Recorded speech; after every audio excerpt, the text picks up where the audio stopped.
Hello and welcome back to On the Soul's Terms. Thanks for joining me today as we embark upon a fairy tale postscript that is in some ways after the end of the series on the houses. Last week in my interview with Brian Clark as the host and me as the guest, we really wrapped up everything that we'd been through over the 39 episodes. But there was one thing missing, and hopefully there's always one thing missing. The fairy tale today tells us about the one thing missing. There's something that's missing always from our chart, from our understanding of reality. And when we are able to open that door and go in through the thing that's missing or through the imaginal, rather than sticking with just what we know, something new and vibrant opens up. So that's the purpose of this episode, is to look into that. I also have what I might call a sleeping guest. Her name is Milena Kadziela. She has tuned in from London at midnight to send me a note that will be included inside of this episode. She waxes poetic on the concept of intercepted houses and also progressions, secondary progressions, two things that were perhaps left out of this series on the houses. Perhaps these are the elements that we didn't quite get to while covering so much.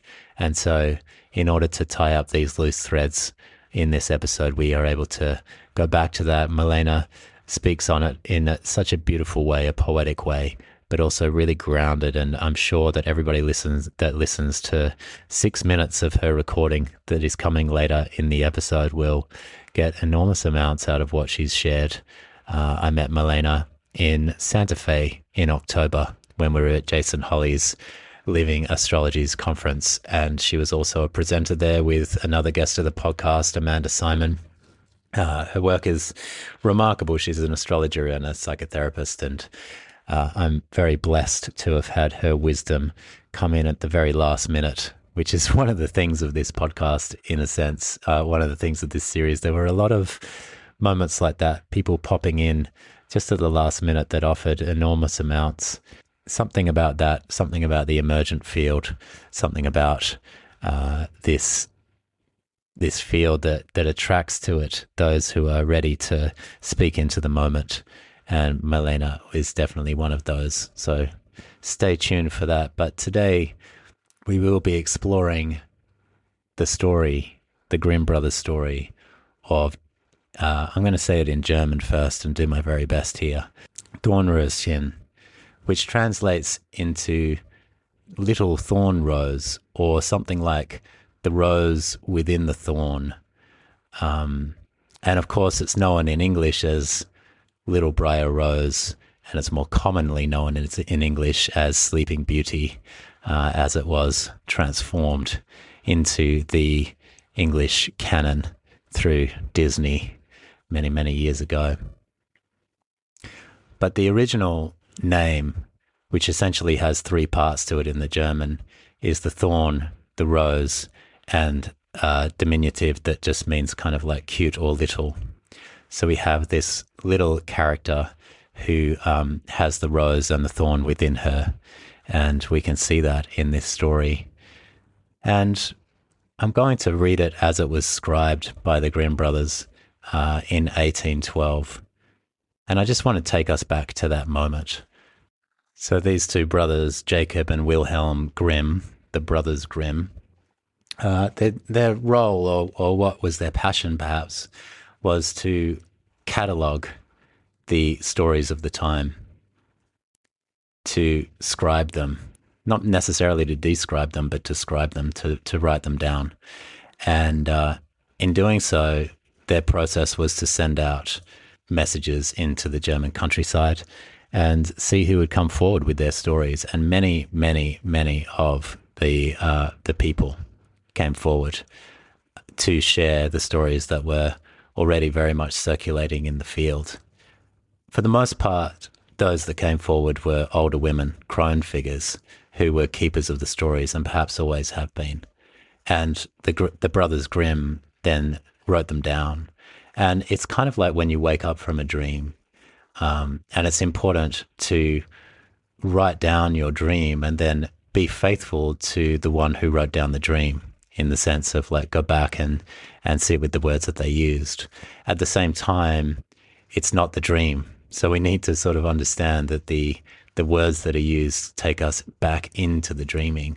But perhaps we could say that the best words that we've got were those written down in 1812. And so for today, I will be reading from the Brothers Grimm. I will be reading the story of the Sleeping Beauty or Briar Rose, and we will be exploring that hidden thing that maybe is in the 12th house, but maybe is somewhere else in the chart, maybe is in the intercepted houses, maybe is somewhere that you can't quite see. Maybe you've looked at your chart 1,000 times or more, but there's something that you can't quite see, you can't quite grasp.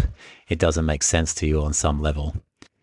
So just to go into that, the concept of an intercepted house is a sign that is on neither of the cusps. So therefore it lives inside of the house, but there's no doorway to it. So in order to get to that part of the chart, we kind of have to find a door within the kingdom. And that actually happens in this story. So in a way, this episode is around the hidden thing. It's about the thing that we can't quite see. It's about the thing that astrology doesn't quite speak to, but obviously also does in its unconscious. And it's about intercepted houses. And in another way, it's about secondary progressions. But if that's all just technical mumbo jumbo to you, don't worry about any of that. And if that means something to you, perhaps you can get excited about that and look at your own secondary progressions as they're happening right now. Look at any interceptions in your chart. I use the Placidus house system, which gives us interceptions. Of course, there are some systems like whole house and equal house that interceptions becomes not quite a thing.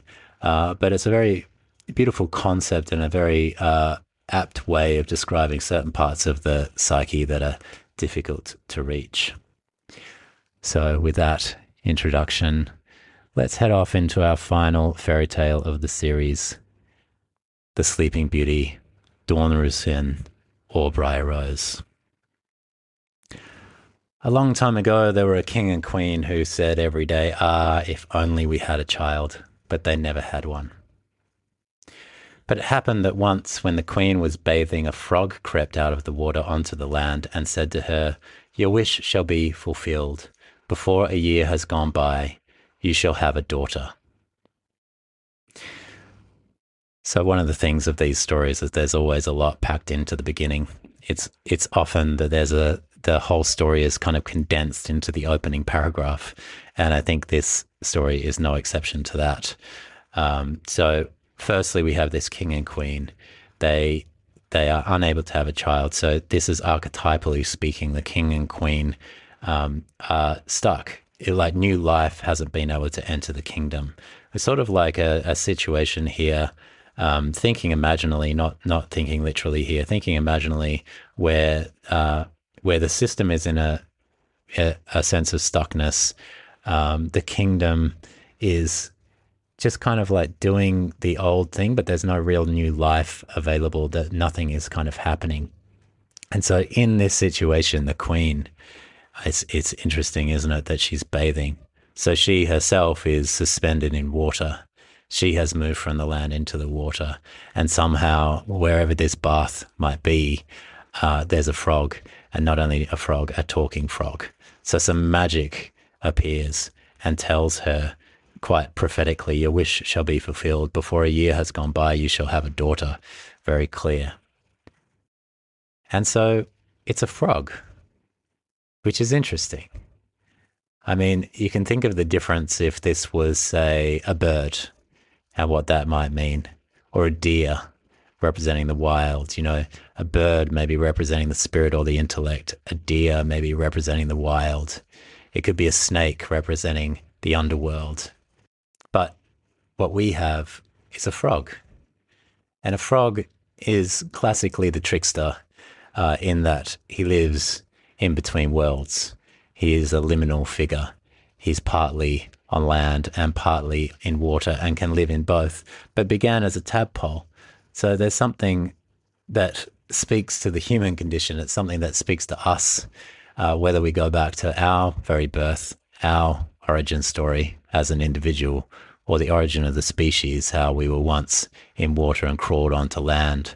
Our time in the womb is also represented here. We get a sense of that womb-like consciousness.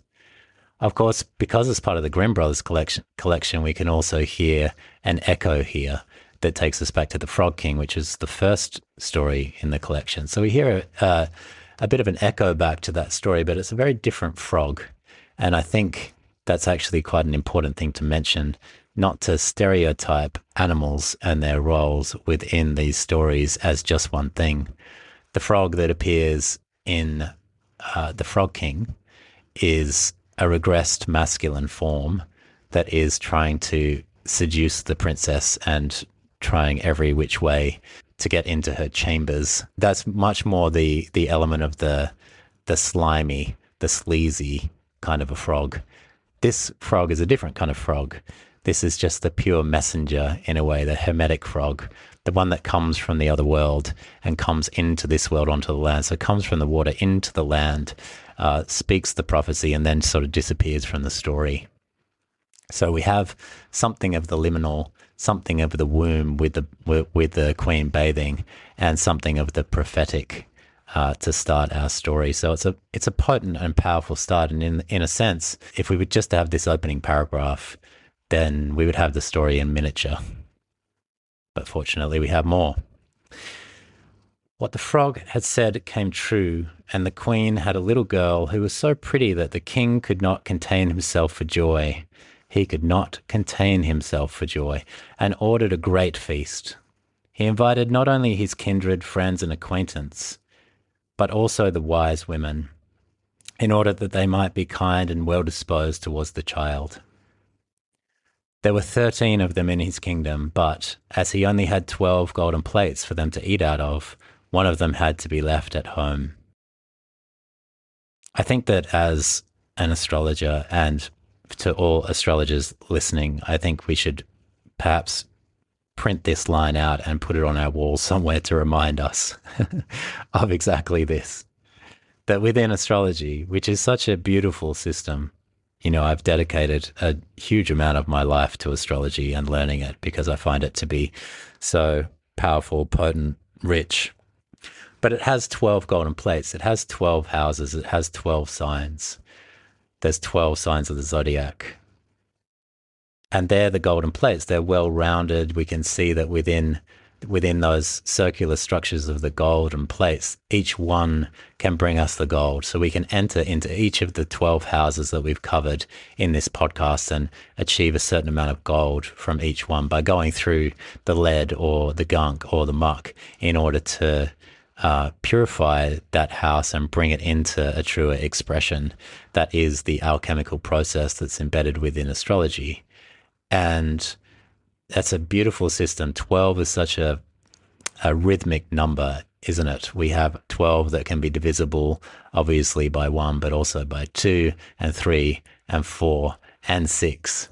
So it can split itself into, it can group into 2s and 3s and 4s. It can go halfway. It's the kind of number that gives us this perfect symmetry. And it's very workable because then you can have oppositions and squares and all the angles that we work with within astrology. It's essential in a way as astrologers to keep this 12 connection, our connection to the 12, which gives us all of that symmetry.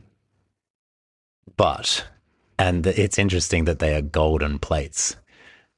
Because it's almost like what's already left out besides there only being 12 is that we don't have the silver. And this is something that Ryan Nielsen and I talked about a little bit in our episode on I and John. Where is the silver in the story? Where is the silver in our stories? Where is the moon? Where is the lunar?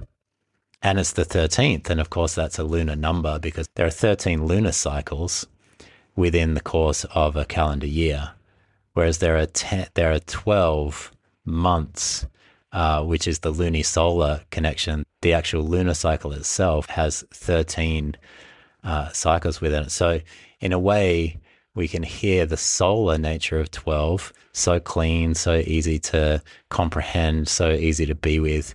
And yet this 13, it's like the thorn in the side, isn't it? We already have an image of a thorn where we didn't make a plate for this. We didn't understand that there would be that 13th. But we did understand, and what's beautiful about the story is that we did understand there were 12 wise women in the kingdom. That was a good start, but we forgot about the 13th. And in a way, there's a sleepiness already in this story. There's a forgetfulness already. And it's interesting that the story has already shifted to the king, who could not contain himself for joy. I'm really drawn that he could not contain himself. There was no container for his joy. And so he just went for it, and hoping that that would be a great feast and everybody would celebrate. But the omission of this 13th, the omission of this other, I'm already drawn into this story of the tension between Eros and Eris in Greek mythology. Eros is love and connection, and he's got the wings and he's got the bow and arrow, and he fires love into the hearts of us humans, and makes us do weird and wild things for love. And yet Eris is the one that is left out of the wedding in particular.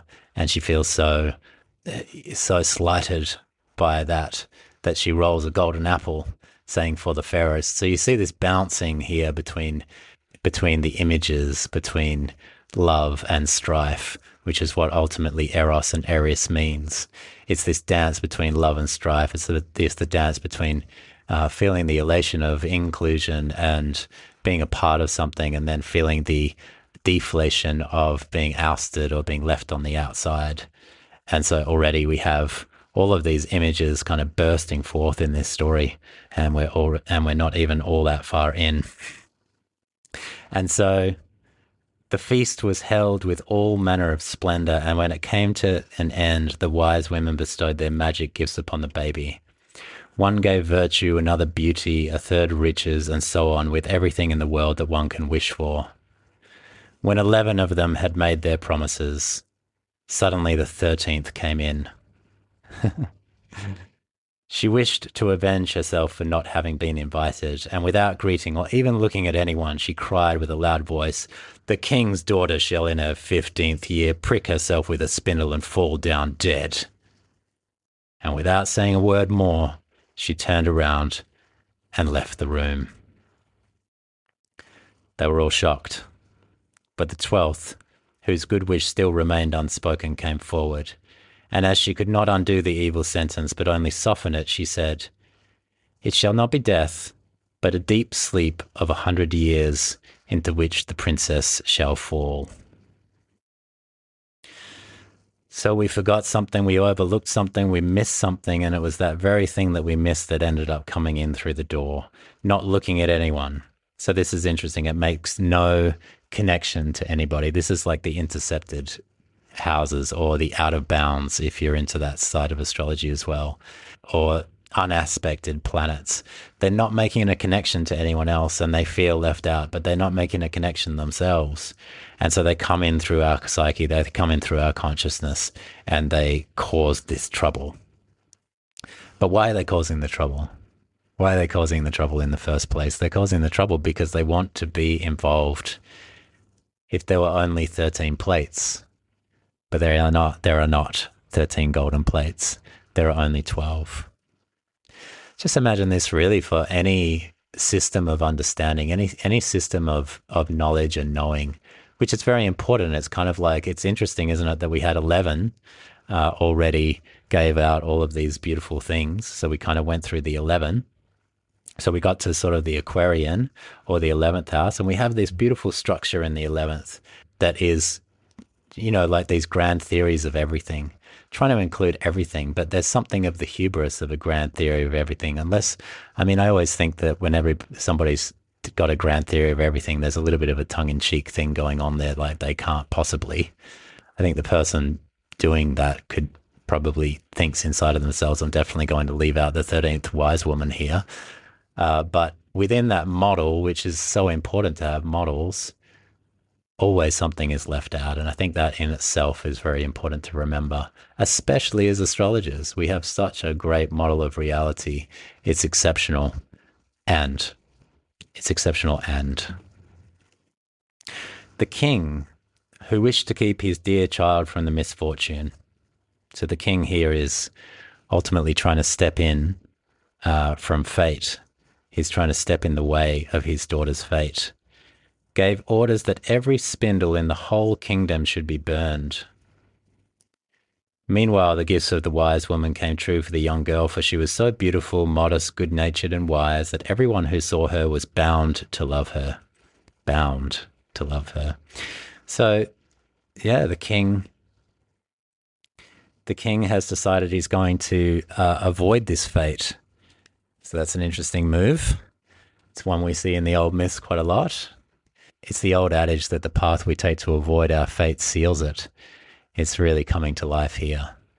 And the king is doing his best to keep his daughter out of trouble, doing his best to make sure what has been fated already will not come to pass. But you already know, don't you? When you hear lines like this, you already know this is going to be a failure. One, it's not going to work, and two, it may be the sort of thing that actually insists upon the fate because it's not being looked at, it's not being worked with. The daughter is not being taught about spinning. She's not being taught about spindles. Instead, we're trying to keep it from her, which is the very thing that puts her to sleep. So already she's been put to sleep. But then it happened on the very day she turned 15 years old. The king and queen were not at home, and the maiden was left in the palace quite alone. So she went round into all sorts of places, looked into rooms and bedchambers just as she liked. And at last, and I want you to come with us on this journey with her, and at last came to an old tower. So if you know your interceptions, if you know your out of bounds planets, if you know your unexpected planets, then come with us into this tower. She climbed up the narrow, winding staircase and reached a little door.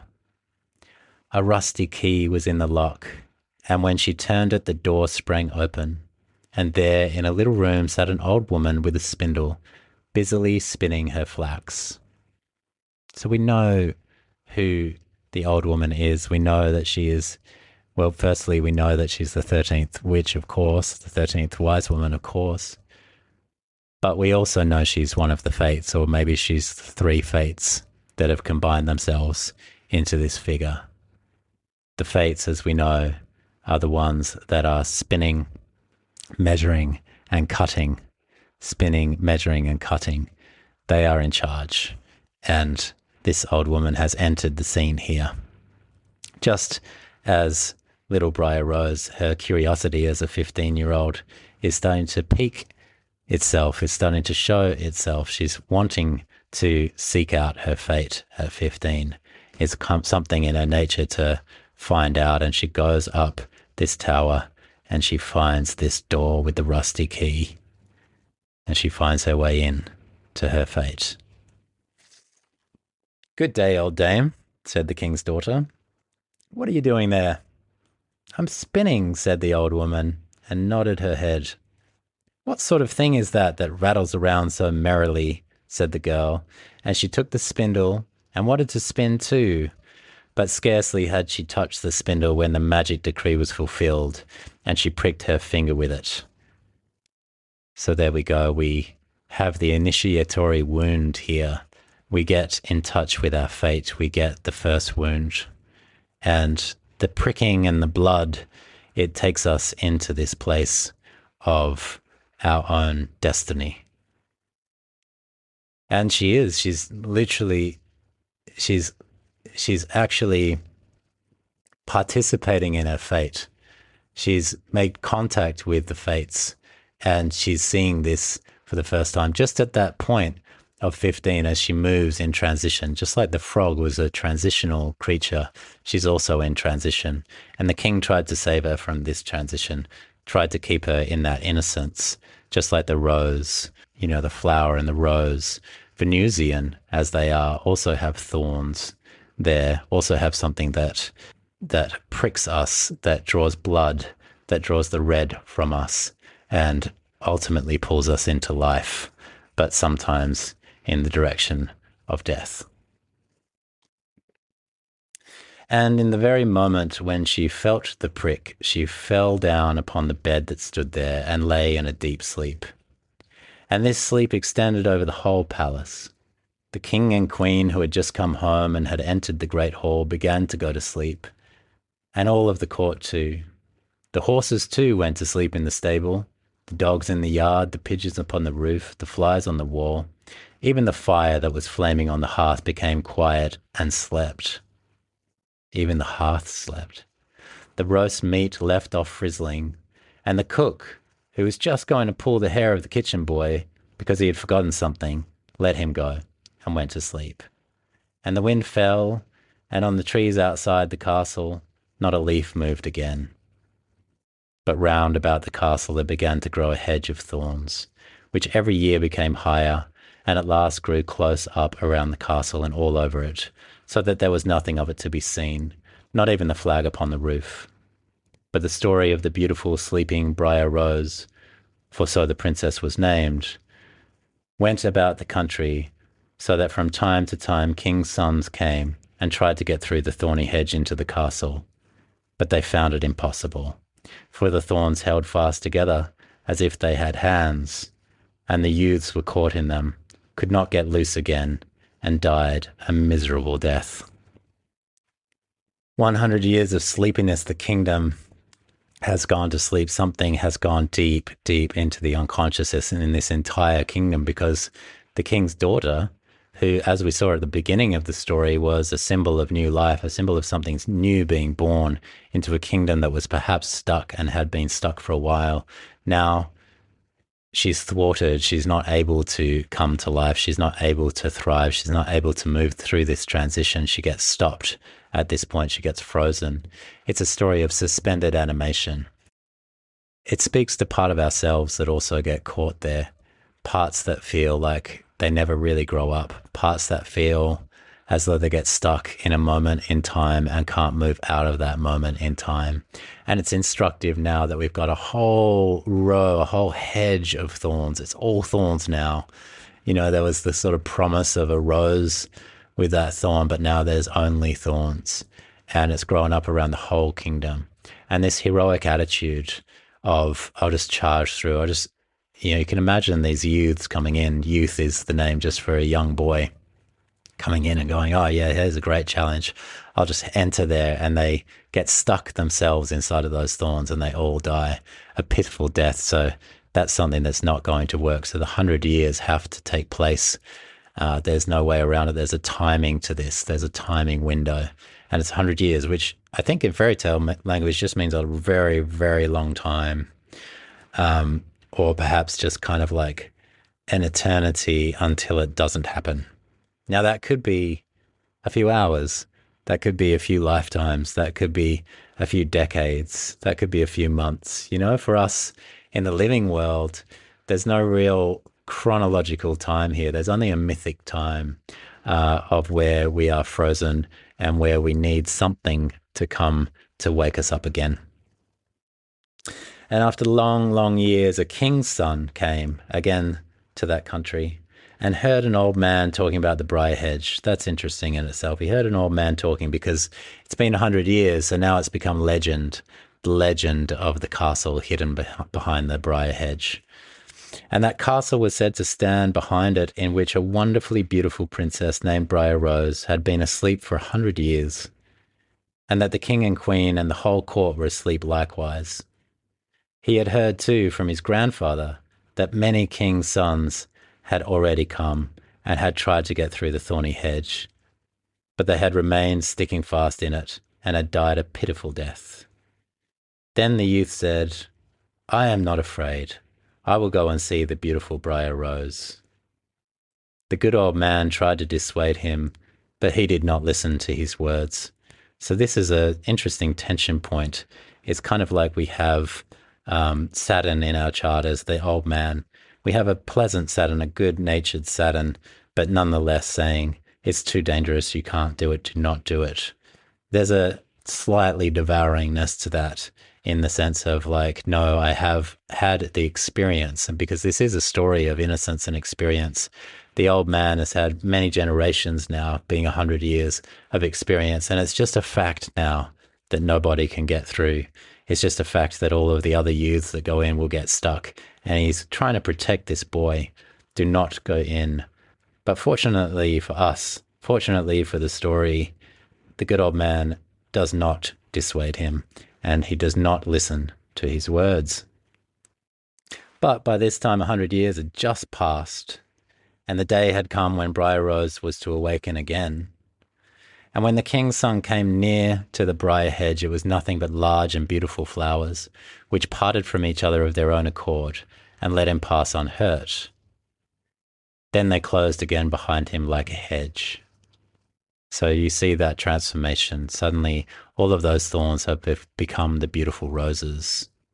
So let's actually move again with the youth through what he sees as he makes his way. He's just come through what was a hedge of thorns, and now it's beautiful roses. So something is right, and something is ripe, and something is ready to happen that's different.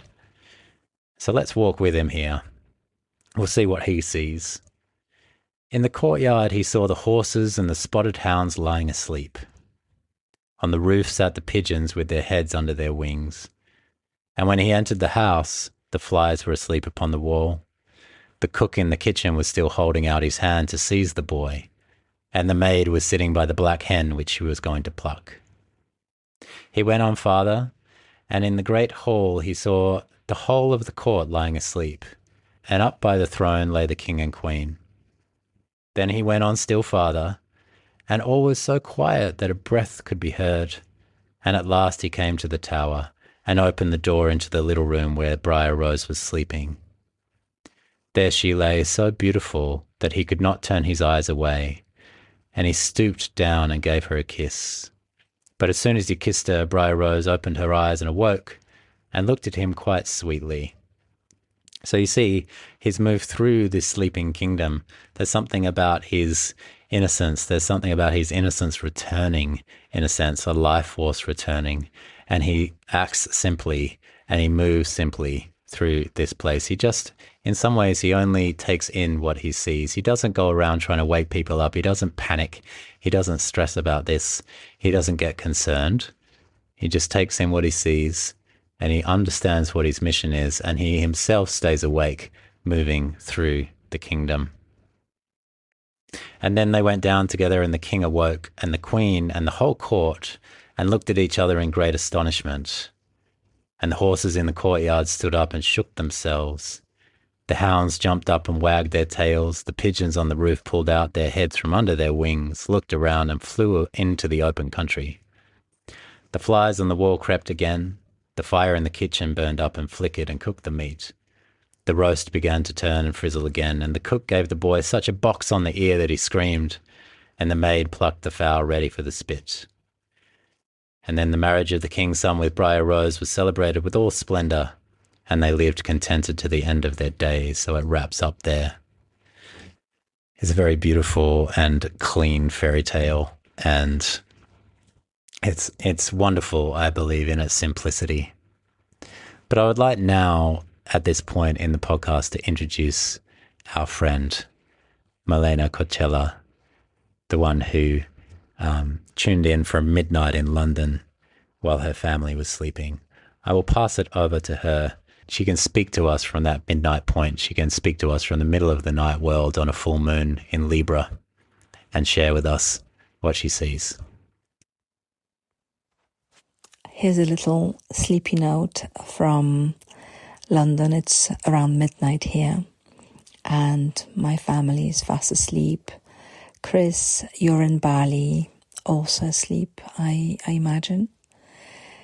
And from this liminal space, from this sleepy space, from the space of night, I find myself in the world of Briar Rose, where the whole kingdom is falling asleep with her.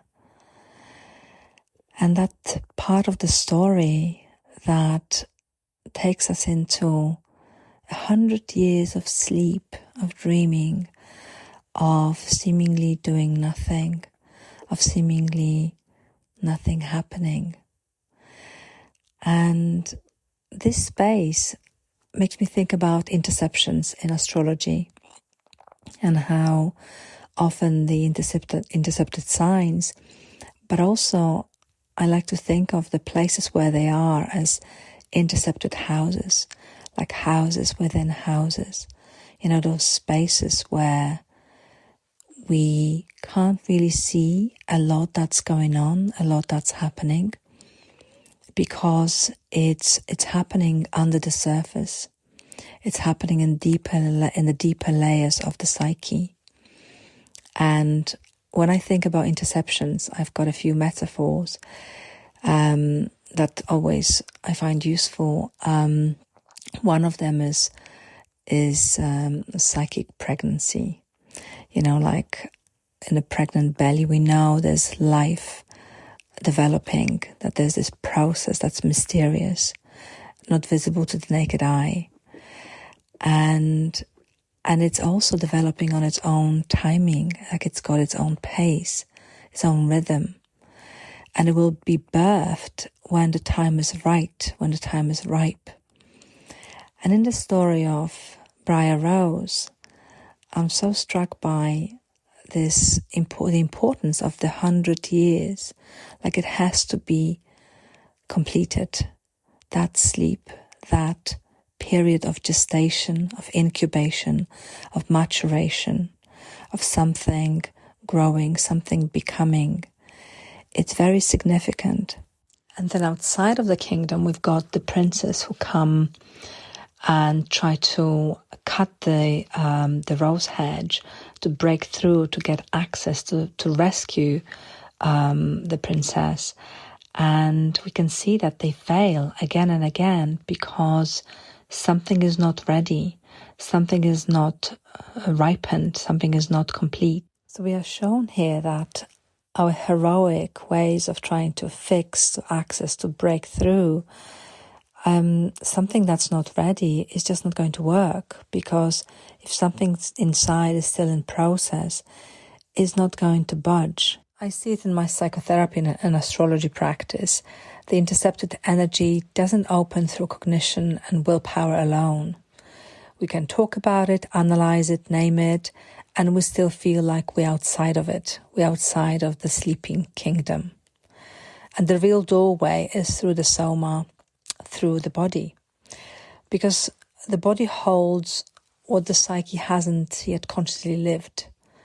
We've got these parts that exist in implicit memory, in sensation, in emotional patterning, and the body remembers. So sometimes working with interceptions, it really may look like tracking sensations and noticing numbness or absence as we're exploring certain themes, or following impulses that don't yet have language. So it's like a discovery process, it's like awakening slowly to these places. And what feels really essential here is that we stay in relationship with those places and experiences. We stay close enough to feel them without demanding that they change. I also want to mention progressions here, because there's something about the timing that unfolds slowly over time, like our inner evolution. And especially here, I'm thinking about the progressed moon, because it moves slowly. It mirrors the emotional maturation of the psyche over time. And it doesn't rush or override anything. So it works from the inside, gradually creating the conditions for something to become more accessible. So there are these layers, the somatic layer, the soul's timing through progressions, and then there's also the relational field. Because sometimes what allows something to awaken is not only our internal process, but it's actually through contact. A moment of being seen, met, witnessed, especially in a place we could not fully access on our own. So sometimes it's through people or experiences. And we could think of transits that can act as these external triggers, bringing people, events, and moments that touch what has been forming quietly inside us. So there's that ripening on the inside, and also it's met by something on the outside. So there's this meeting point between inner timing and outer contact, between the soul's unfolding and the relational field. And when those align, that's when something that has been sleeping finally has the conditions to wake. And this is exactly what I feel in the story of Briar Rose. The long sleep is not a punishment, a failure. It's actually something necessary, a necessary period of becoming. Like everything is held in stillness until the moment is right. And only when the inner process has ripened and the right contact arrives, that she has the conditions to wake. Well, thank you so much to Milena for sharing these soulful insights from midnight in London on the night of the full moon in Libra. A moon that was at 12 degrees, which is, of course, the 13th degree. I'll leave links in the show notes if you'd like to get in touch with Milena and explore the magic of her offerings. And it's interesting to think about these numbers.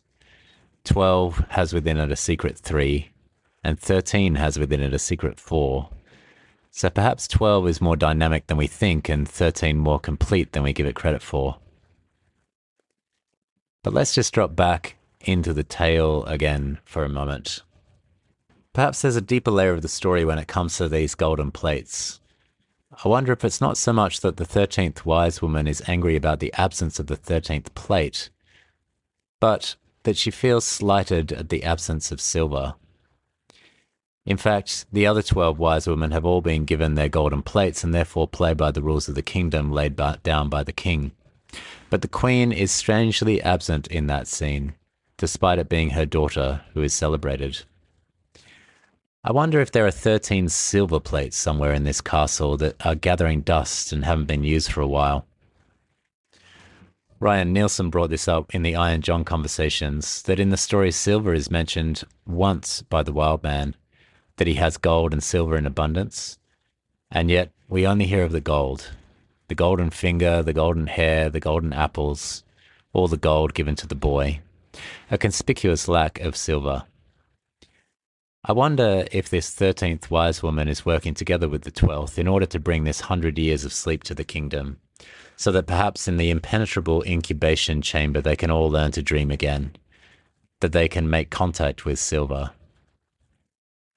Gold is solar and, of course, valuable. With gold we have gifts granted upon us, much like this princess. Virtue, beauty, and riches are all mentioned in the story. These are, of course, all wonderful attributes. But silver is lunar. It gives us the ability to reflect, to be in our multitudes, and to be connected to the art of soul-making. Silver is changeable, receptive, and able to undergo transformation.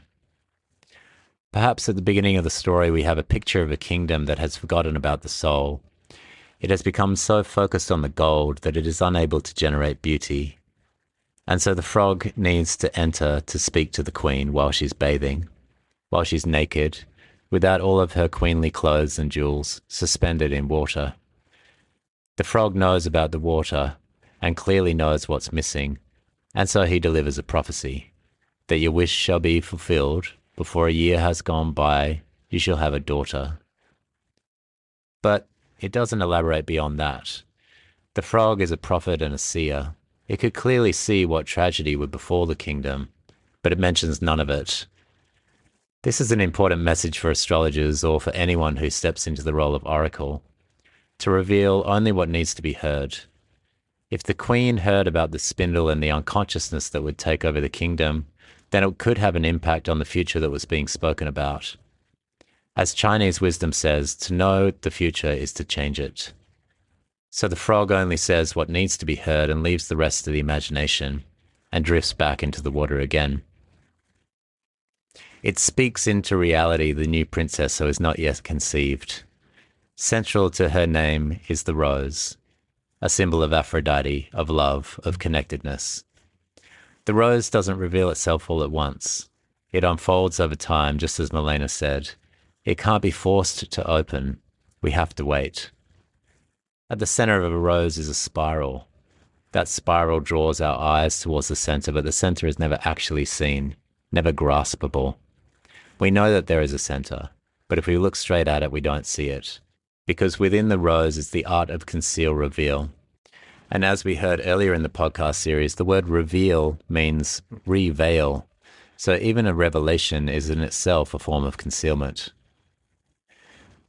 And we don't get roses without thorns, and this story knows that well. To open to the world of Aphrodite, to make the journey from Virgo to Libra or from the 6th to the 7th house, is a piercing of the persona of the skin. With the attraction comes danger, with the desire comes pain. With love, we are wounded. Eros and Eris, always in a dance with each other, love and strife. In Ovid's Metamorphoses, we hear of Aphrodite's tragic love affair with Adonis, sung to us by Orpheus. Adonis, out hunting, is impaled by a wild boar. When Aphrodite runs to be by his side, she runs through thorny bushes that cut her. Her blood, mixed with Adonis's, is what ends up staining the rose and turning it red. Our world, with such an extreme solar tilt as it has, can often forget about Dornröschen. It can forget about Aphrodite or Venus, devaluing the contributions of art, poetry, dreams, oracles, mystics, and, yes, the wise women, or perhaps giving them only golden plates to eat from. And yet, renaissance or rebirth is always a possibility, always a potentiality. We might ask ourselves, what was it about Florence in the Renaissance that created the conditions for the thorny hedge to open and reveal through Botticelli the birth of Venus? A time that gave us such brilliant images to stay with us into this era. The answer to that was shared with us by Thomas More as we explored the 10th house and MC. Translations from Ficino of the old myths flooded the collective imagination, and it turned out that many a beautiful rose was ready to be born again. May this podcast be dedicated to that quest. May we together find the house within the house that is opened by a rusty key. In that house, may we find this old spinner and commit the divine error of playing around with that spindle. May it pierce us so that we might get back in touch with our dreaming minds. And may that dream have within it the buds of a more beautiful world that we all know is possible. Thanks for listening to On the Soul's Terms for these 40 episodes, now complete on the houses of astrology. Thank you all for your support, to the guests who now number at 14, which breaks down to a quintessential 5, to the patrons who have shown such generosity, and to you, the audience, who have listened with a keen ear. And to the wise women of the German countryside in 1812 who saw an ad in the paper and came to the city to share their stories with the Brothers Grimm. We will never know your names, but you have done an invaluable service to us by holding sacred these medicine stories through endless generations that link back to the beginning of time.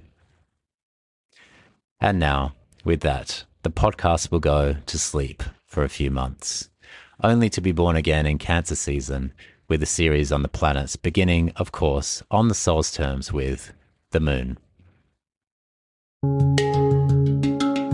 Thank you for listening to On the Soul's Terms podcast. To support the show, please consider leaving a 5-star review, sharing with friends, or becoming a patron at patreon.com/onthesoulsterms. Until next time.